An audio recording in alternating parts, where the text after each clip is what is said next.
സെക്രട്ടേറിയറ്റിന് മുന്നിലെ ആദ്യത്തെ റാങ്ക് ഹോൾഡറായ രക്തസാക്ഷി ആര് എന്ന ഒരു ചോദ്യം അടുത്ത PSC പരീക്ഷയിലും ജീവിതത്തിലും സംഭവിക്കാതിരിക്കട്ടെ. ഇന്നേക്ക് 27 ദിവസമായിരിക്കുന്നു LPSA റാങ്ക് ഹോൾഡേഴ്സിന്റെ സമരം. 3 ദിവസമായി വളർമതി എന്ന ഉദ്യോഗാർത്ഥി ഇവർക്ക് വേണ്ടി നിരാഹാരം അനുഷ്ഠിക്കുകയാണ് നമ്മുടെ ഈ കേരളത്തിൽ. 1ാം റാങ്ക് നേടിയവന് പോലും 1 വർഷമായിട്ടും നിയമനം നൽകാത്തൊരു ലിസ്റ്റ്.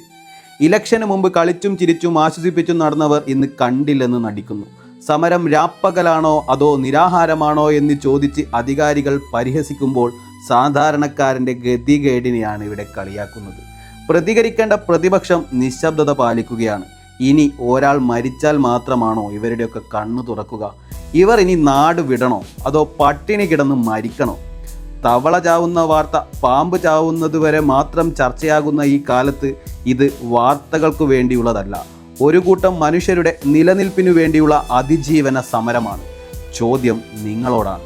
അർഹതപ്പെട്ട ജോലിക്കായി തെരുവിലിറങ്ങിയവരെ മരണത്തിന് വിട്ടുകൊടുക്കണോ?